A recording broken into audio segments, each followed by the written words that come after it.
trust you to deal with this task as quickly and covertly as possible.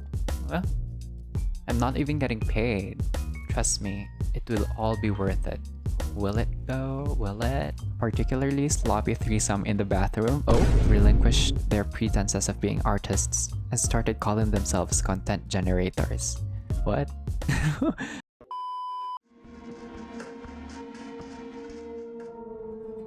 Sophie requests your presence tonight, and it seems urgent. You find her already waiting for you and clearly pondering something. It takes a few minutes of awkward silence before she speaks. I require your assistance, Lamar. There's a matter of great importance that I need to ask you to resolve for me. You will find what I'm about to say surprising, I'm sure, but I need you to hear me out. I need you to contact an important Anarch figure in New York City and arrange a meeting for us. An Anarch? I thought... Well, it's interesting. Okay, what business do you have? What business do you have meeting Anarchs? They're the enemies of Camarilla, isn't that right? That is nominally true. There is much bad blood between our factions, but it's not as simple as a state of constant war. You will find that with this, as with many other things, the Camarilla policies have more than their share of hypocrisy inherent in them. It comes hand in hand with using medieval power structures. What we are forbidden to do, the prince may do willingly. Some of these things can be done in the open, while others kept secret as to not invite discord and discontent. I need to contact a man named Torque. He is an influential member of the movement, and, like most of them, very suspicious of the Camarilla. That's why I'm sending you to extend my invitation. Huh, she's using me again? Oh, suspicious. How do I know he'll even talk to me? He won't. Not yet, anyway. You need to start further down the chain, and with the right story to spin. Okay.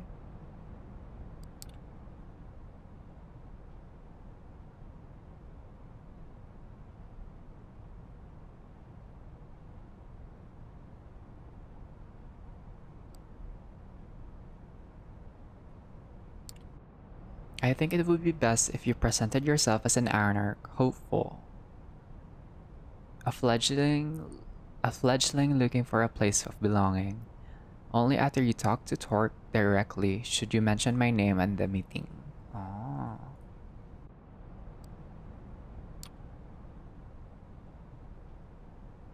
Yeah, lying to them won't make them trust me.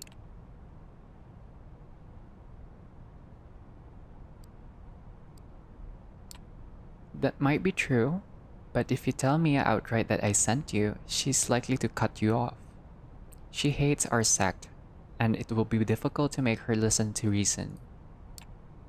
After tonight, I suggest that we do not speak of this again until you arrange the meeting. There are many who would jump at the chance to use this against us. With Kaiser, you have proven you can get the job done. I trust you to deal with this task as quickly and covertly as possible. Well, I'm not even getting paid. Forgive you, bitch? No way. Trust me, it will all be worth it. Will it though? Will it? It better be. I'm risking my neck here. When I meet with Torque, he will be there, and much will be revealed. I think that when you hear our discussion, you will be glad you helped me to set this up. Okay. Check with Gregory for the address of the Lich Pit. Have Mia introduce you to Torque. When she does, tell him I wish to meet him. Let him pick the time and place, but let it be soon. Ooh, demanding. If he proves too guarded, tell him I have something that will help him gather allies against Boss Callahan. That should pique his interest. Good luck, and obviously, not a word about this to anyone else. Not even any new friends you might have made in recent nights. This stays between us. The way she says the final sentence suggests a non-so-veiled threat. but her warm smile belies that impression. You want her to keep trusting you. You wouldn't want to disappoint her. Gregory gives you the address, the club in Brooklyn. Apparently, it's some kind of heavy metal bar with a dedicated concert space. Time to pay this Mia a visit. Okay, party. The place is teeming with people tonight. You arrive in the middle of a concert. The music is loud, almost deafening, and it takes you a while to get used to it. The noise hurts your ears. This venue isn't suitable for this kind of music, and none of the instruments sounds the way they should. The cacophony sets you on edge. The cacophony? Are we going to see a daughter of cacophony or something here? Interesting. A group of a few dozen patrons are tightly packed together, and the smell of their sweat and youthful, excited blood overwhelms you momentarily. It's with some difficulty that you turn to the task at hand. You've heard your share about the Anarch and how they fit into kindred politics, but you only have your short encounter in Corona Park on which to base your actual opinion of the faction. That might have been just a horrible first impression, but you're keeping your guard up just in case. Mingle with the crowd. As for Mia, let's mingle with the crowd. You take a walk around the club. There are a few side rooms and a spacious bar area. You listen in on conversations taking place with voices hoarse from shouting. Walk in on a particularly sloppy threesome in the bathroom. Oh, and eventually hit the dance floor for a better feel of the place. As the concert comes to an end, you witness one of the guests, a feisty-looking girl, get into a scuffle with a much larger drunk guy. She doesn't seem to appreciate him reaching around her waist, slapping him with an audible crack that sends him to the ground, unconscious. Two bouncers break out the crowd and pick up the drunk guy to carry him outside, without so much as questioning the woman. You get an inkling that she might be who you were hoping to find. You approach her as she's about to leave. Okay, period.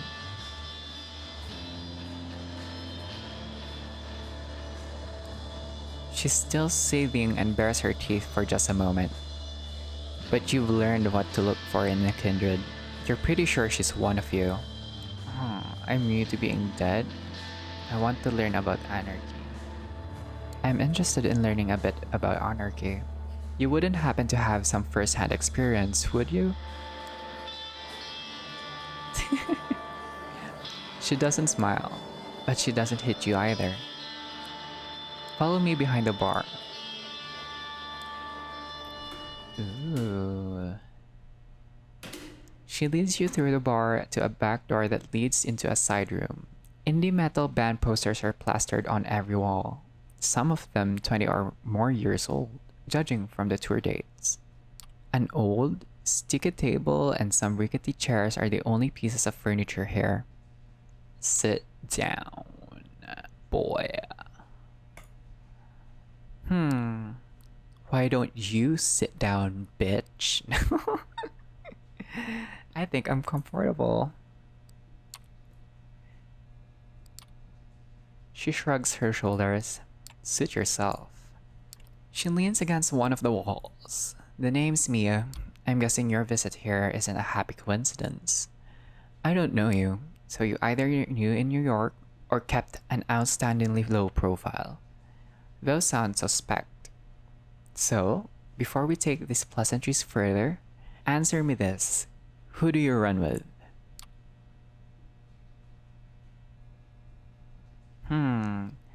Camarilla, but I'm looking to switch. Quite tempting. But I'm just gonna say I'm independent. I don't bow to anyone. Ooh, period. Isn't that adorable? Listen, fledgling. You don't get to be this fresh in the game and not pick a side. Those second Inquisition fucks are all too happy to pick on delusional kids like you. So are the cams. They offer you rewards aplenty for your servitude but never actually deliver. Fortunately for you, there's another option. But before I get to that, let's get one thing out of the way. this is some clever ploy to oust me from my domain, or if you're just here to spy on me and the movement, I'll make sure that you don't enjoy undeath much longer. Got it? You can tell it's a purely rhetorical question. The Camarilla likes to think they're the vanilla option. What with Prince Bitch Panhard pretending that they were always in charge. But New York has never been a fully chammy place city. Oh. They might have won the city in 99, but camps had their asses handed to them many times over the years. And the movement has been here at least as long as they have. Oh, okay. Hell, I moved to NYC before World War II. And that was a good while after I saw the Camarilla for what they are. A way to keep us all subservient and in line. The Ivory Tower will tell you they're the only safeguard for the traditions. And that's kind of the problem. There's only one tradition in the movement we feel that should be respected. The Masquerade, obviously. Everything else? Ask the Prince, and she'll tell you it's the logical continuation of the Masquerade. But really, it's just a way to keep the elders powerful and in control. But here's the thing. For all the talk of us bloodsuckers being solitary creatures, we need a community to keep up the Masquerade. Community, yes, but authority? Not so much. We need a council of peers to keep the assholes and power-drunk fledglings in check. But not a feudal prince to tell you where to feed or who to hunt down when they step on her shoes.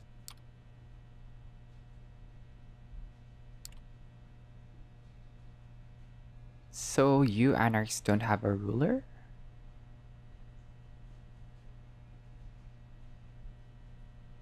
Sounds too good to be true, honestly.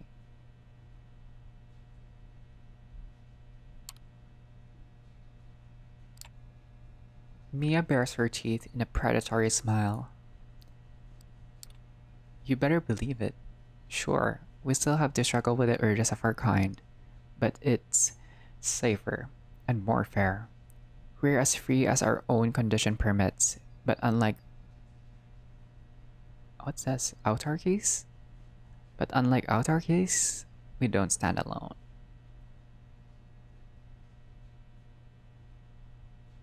I'm sorry, I gotta check that. The Ivory Tower. Oh, okay. I actually don't know this. The unbound vampires who remain outside the larger kindred society of a given city, either by ignorance or choice, usually considered anarchs by members of the Camarilla, though most unbound have nothing to do with the movement. Oh, okay.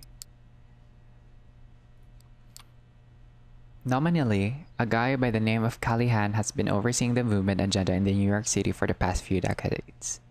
Most follow his lead. Most, but not you.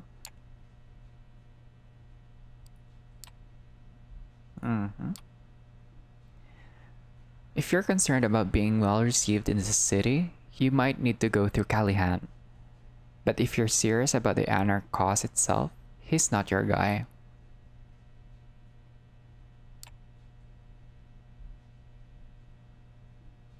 Callahan eats up fledglings like you and shits out. His position as Baron is mighty shaky now, not least due to the fact he's backstabbed more than his share of allies. Baron. Oh, okay.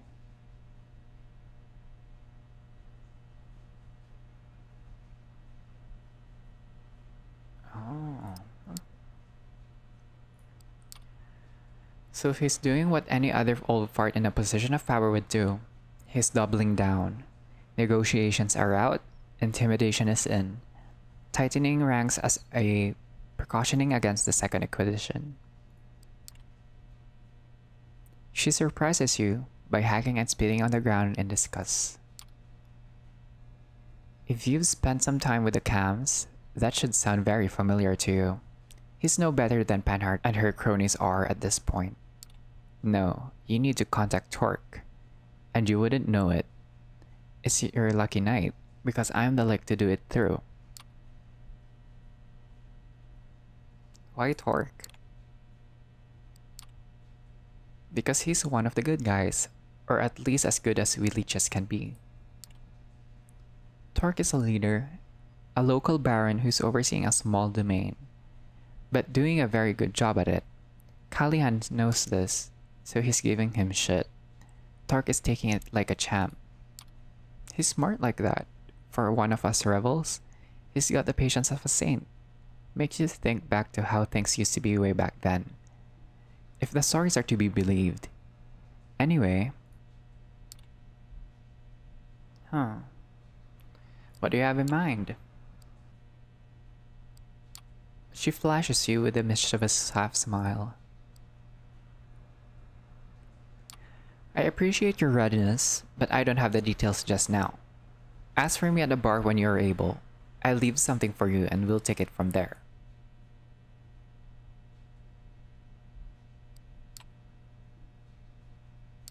She walks you out of the bar and you go your separate ways. And see if Mia really can help you contact Torque. Okay. I think I'm gonna meet with Hope. I wanna know what's going to happen here, so.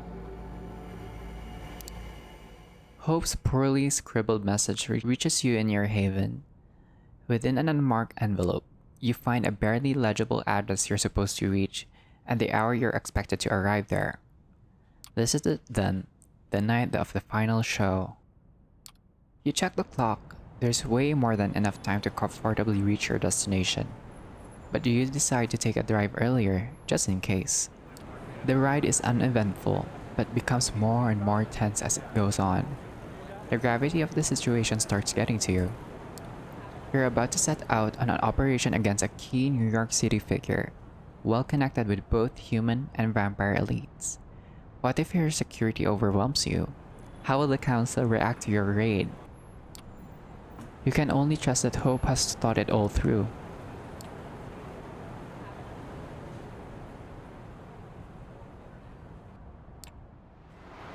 When you arrive at your destination, you find yourself in front of a building with the double spiral logo on it. This must be Montgomery's headquarters then. This one? I was expecting something much more Corpo. But anyways. You park your own car at a distance from the double spiral building and approach the Mazda. A familiar figure is behind the wheel, holding a smartphone in her hand. You knock on the window. She opens the window without turning her eyes from the device.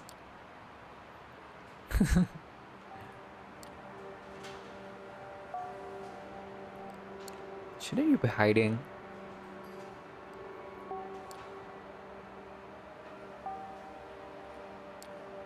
She lets a dead silence linger in the air for 10 seconds. Then she stops typing. Divert her eyes from the screen, gives you a melancholic stare, and winks.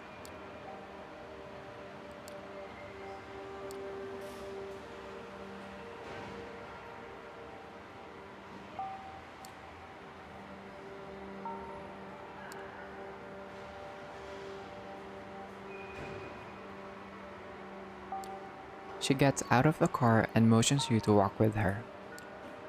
Anywho, glad you managed to make sense of my ugly scribbles. I totally forgot how exhausting it is to write stuff by hand. Still, not as exhausting as having to deliver messages personally to someone's door. Next time you meet Langley, ask her to get you a flip phone or something, okay?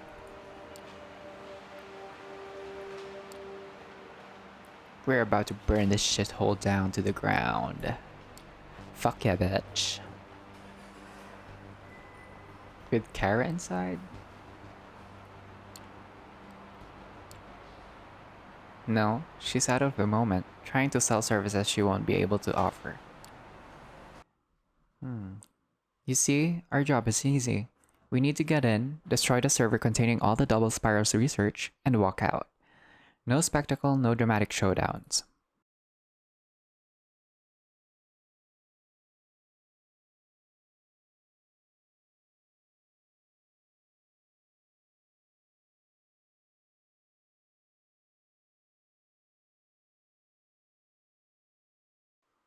She used to be a naive dumbass who wouldn't even cover up her laptop camera.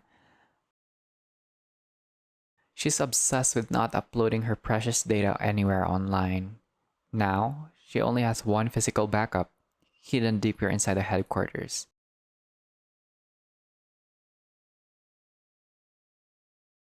Nobody has an idea where it might be, but I do.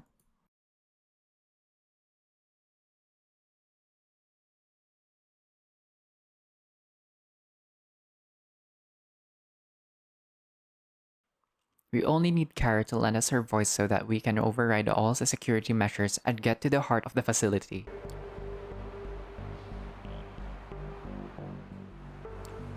Hope quickly writes something down on her phone. A few seconds later, a nearly perfect imitation of Kara Montgomery's voice escapes her speaker. Wow, the sound quality is incredible, and the voice sounds only the tiniest bit off. Whatever she paid for that tech, it was worth it. Oh, and if you're afraid of consequences from the Camarilla, don't be. I'm assuming full responsibility and my ass is covered. I've got some favors to collect and to offer. Besides, Kara's a goddamn snake, everybody knows it. No important player will miss her influence. They were only tolerating her in case she hit it big with her tech.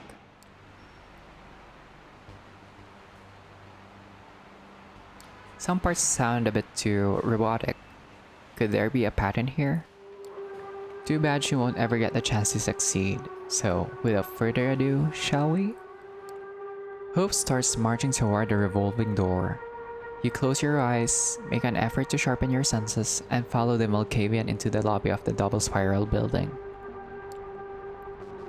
There's a sole security guard at the entrance. He raises his voice to ask about your business, but is stopped short by Hope's commanding voice. No need, we're expected.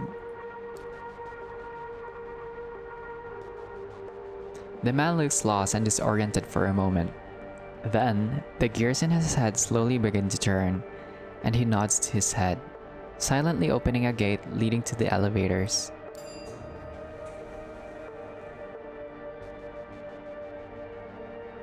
Hope heads into one of them and you follow. She presses a button and the car starts heading to the lowest floor. Car? Eventually the door opens. Welcome to Kara Montgomery's Deadly Dungeons, Lamar.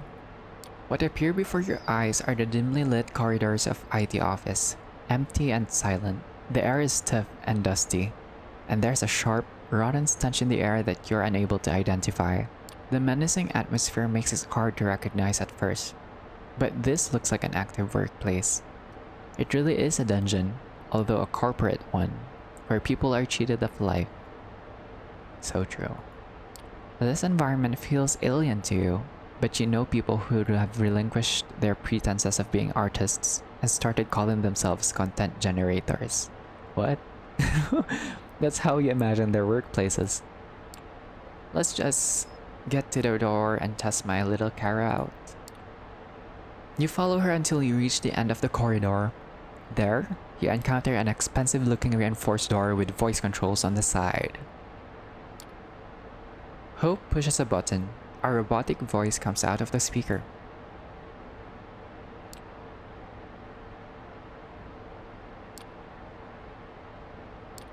Hope types the word into her phone and lets Virtual Kara repeat the password.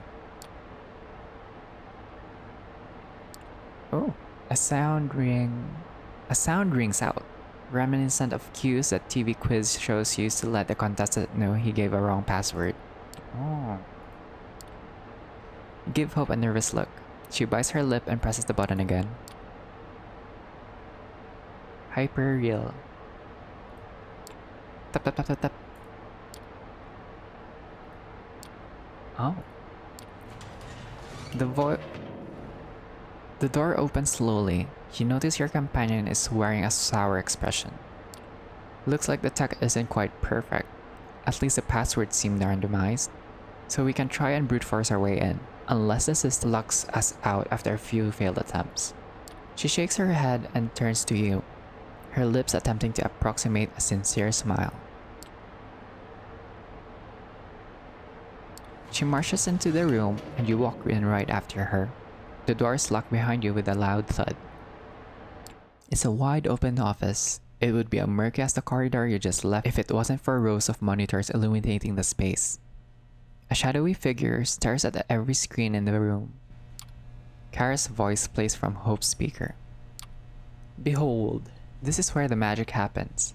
A family of driven folks hungry for success, always taking the bull by the horns, building a high-performance culture together. None of these figures raise their heads. They're too busy programming, organizing spreadsheets, and typing in endless strings of text. Oh, what's wrong with them? Don't worry, they're likely just a bunch of ghouls and whatnot. Hardworking, conditioned, tireless, low maintenance. Kinda dumb. Perfect workers. Probably won't leave their seats unless we make them. But let's not. We've got important things to do, like destroying a few years' worth of their work. The figures don't stop pounding away on their keyboards. In fact, they don't react to her words at all.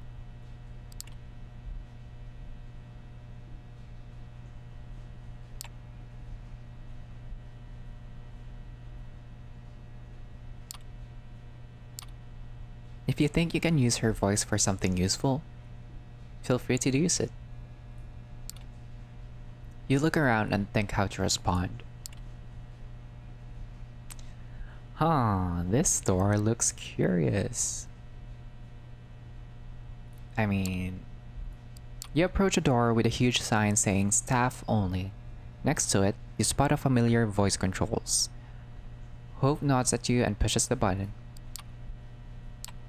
Hope taps the screen of her phone a few times and puts the speaker next to the door's microphone. Bodebil. What the fuck is that? You push the button again. Looks like this one doesn't have a randomizer built in it. Won't do us any good to just keep trying. The capital wins again. Let's move on, comrade. For a second you wonder if there's anything you could have done to succeed here. Then you shrug your shoulders and follow Hope out of the room. Another depressing corridor, reeking of who knows what. You expect Hope to walk to the very end again, but this time, she stops halfway and starts mumbling under her breath.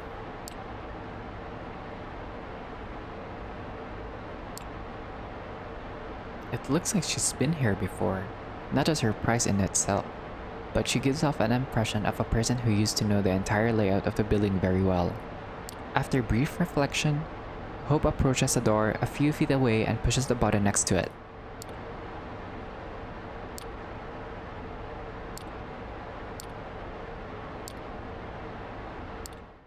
Oh, at first glance, this office looks very similar to the last one you entered. Rows of screens and rows of listless silhouettes in front of them. Target confirmed, moving to data room. There's a room with endless machine at the back of the open space. Hope walks in. Should have invested in SSDs. Yep. She turns to you. This will take a good minute. I've got a few other tricks up my sleeve. If you find something that interests you, let me know. Should you wait near her or take a look around? I don't know. I think I'd rather stay with her.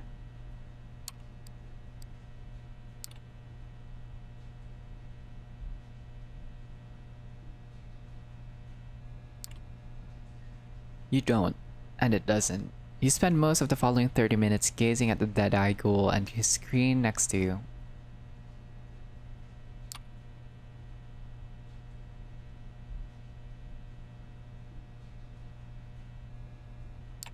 A while passes. Finally, you hear a triumphant yell. All done, baby. Looks like the boys are finally going to get a break. You realize that the constant silent rhythm of mechanical keyboards has stopped.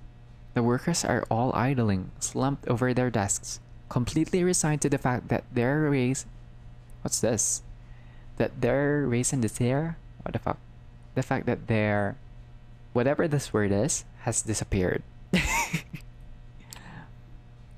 Hope hurriedly collects her hardware and motions you to follow after her.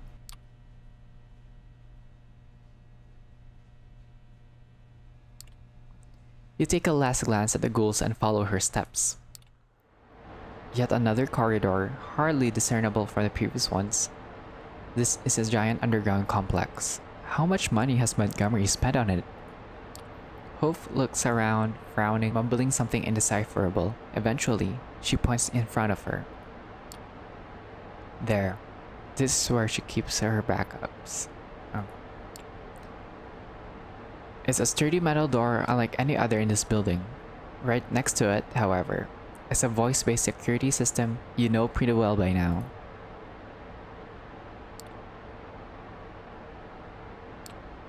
She hesitates to do it, but eventually she pushes the button.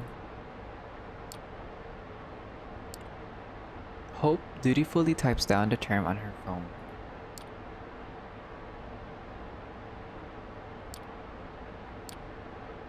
Hope hisses under her breath. This time, you push the button. Double spiral. Tap tap tap. You feel like time has frozen. For whatever reason, takes longer than the usual for the speaker to deliver the verdict. Access granted. Oh, what a relief. The metal doors grind loudly as they invite you in. This time, you walk in first, and Hope follows. What? Wait a minute, you recognize this place. Isn't this Hope's place? It shouldn't be here, but there are no two ways about it. This is Hope's Haven. Yeah. What the fuck? Same bed, same decorations, same ambiance. It's all a lot more dusty. But... What? Okay, I'm a bit confused what's happening. She seems a little sheepish as she approaches the double spiral devices and unpacks her own hardware to take care of them. You take in your surroundings. Care to explain?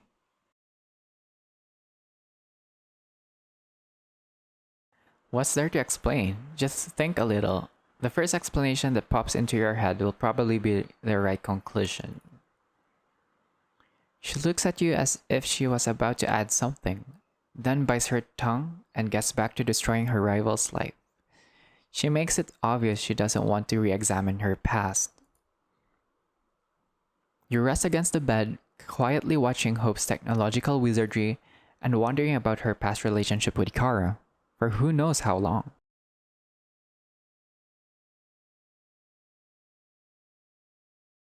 Every second you spend here, you become more impatient to get out. Eventually, the devices surrounding the double spiral backups start disappearing into the bag they were taken out of. Looks like the process is nearing completion. You decide to approach the door before it does. However, before you even make a move, the door begins to make a grinding noise. You freeze up, watching them open. Behind them stands the very person you were afraid would appear. Jesus fucking Christ almighty. Hope raises her head and their eyes meet. Both of their faces momentarily turn to stone. Oh. You could pick out any emotion from their stares, and you'd probably be right.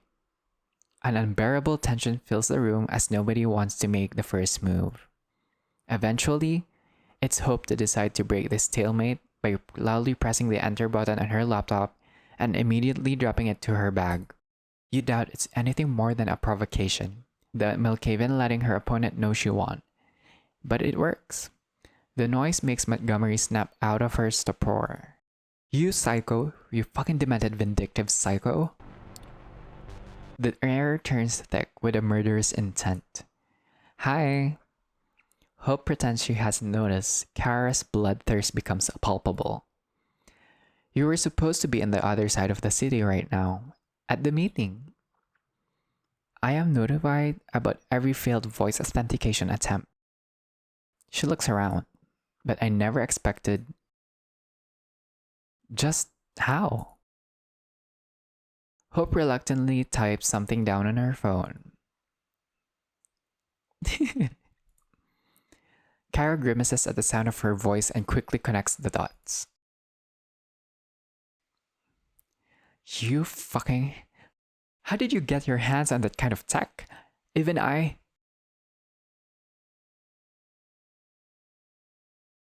Hope's provoking her. No two ways about it. Kara knows it, and she's trying to keep it cool. I built this paradise for you. For us.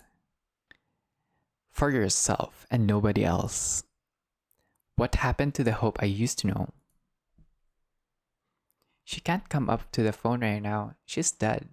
Oh?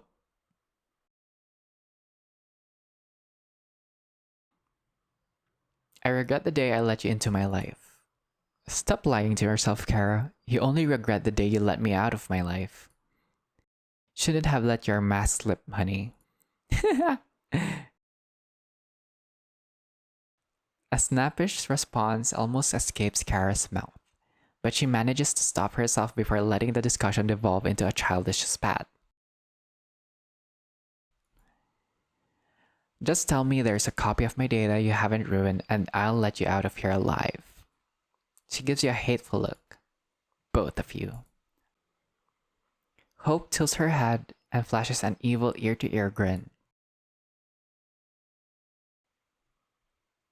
Not a single bit of data remains. More than a decade of your work? Down the drain. Welcome to the worst night of your life since the dot-com crash, Miss Montgomery. Kara looks as if a stake was just driven through her heart.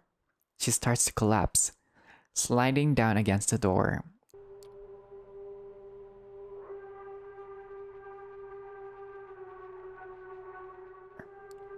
And then she does. And there, the lowest point of her life, she finds something unexpected. I never, ever wanted to do this. This is not me. Her voice sounds completely different. But if there's only one way out of this mess, I'm going to take it. I'm going to get my data back. Hope looks confused for a second, then an understanding dawns on her. Come on, Kara, you wouldn't dare. You started this game. Now accept your loss. The game isn't over until all players are out of moves, honey. Baring your fangs now. There are two of us against one, even if you commit the sin of diablerie. Okay, diablerie is where you drink another vampire's blood.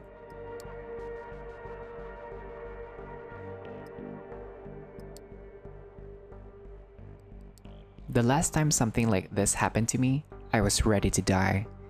I think I'll take my chances.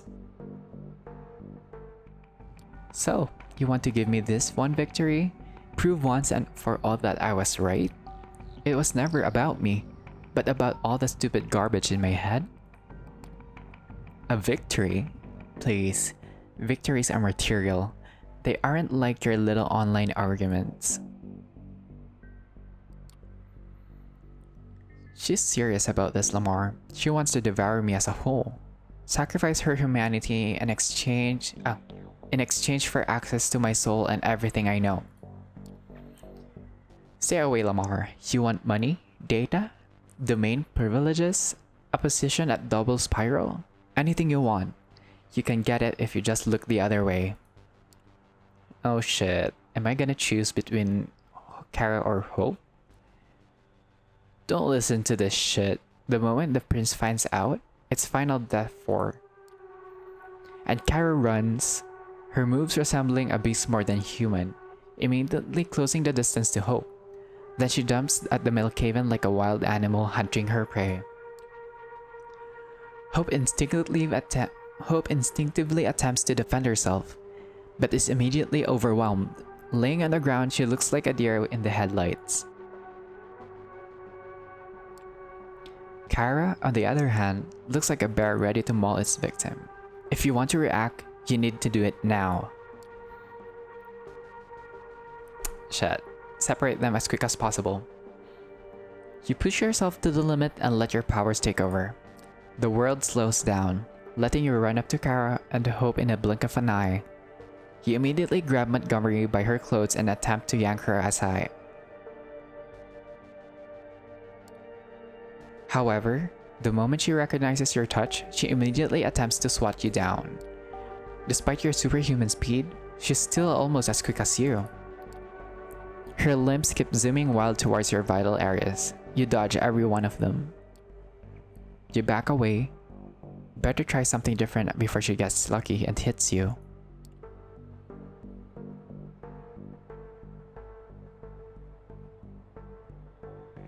Oh my gosh. Calmly look around, let your instincts take over. I mean, there's no... Let my instincts, okay? You've decided to let your instincts take over. Before you know it, you're already at a full sprint. You run up to Kara, grab her, and start pulling her away from Hope. However, you're dealing with a beast here, choosing to trust your instincts. You underestimated hers. Before you realize what's happened, you find yourself smashed against the nearest wall. Confused and in pain, you check your torso. Some bones feel broken. You still got lucky and should be able to move around. But this will take some time to heal. Kara's already focused on attacking Hope again. Just rushing in blindly won't help. You'll need a plan. Wait.